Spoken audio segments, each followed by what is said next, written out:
இப்போ ஸ்டேபிளா யாராலையும் வாழ முடியாது.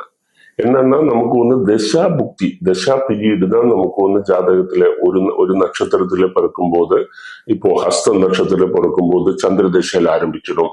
சந்திர தசை முடிச்சு செவ்வாய் முடிச்சு ராகு முடிச்சு குரு, அது பின்ன ரூல் தான்.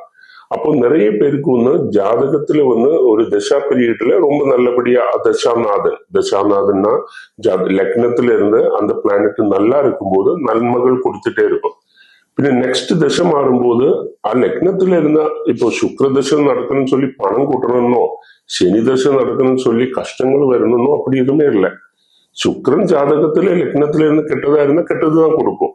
அப்ப முன்னாடியே நம்ம ஜாதகப்படி இந்த காலத்துல இருந்து தசை மாறுறது இல்ல முன்னாடி திரிஞ்சு வச்சுச்சுன்னா இப்படி இருக்கப்பட்ட பிசினஸ் ஆயிருந்தாலும் மற்ற ஆளுங்களோட பேர்ல மாற்றுறதோ இல்லைன்னா அதனோட நம்மளோட ப்ரிகாஷன் முன்னாடியே நம்ம செஞ்சு வைக்கும் போது நமக்கு எந்த பெரிய அளவிலே ப்ராப்ளம் இல்லாம நமக்கு இதை ஓவர் கம் பண்ண முடியும்.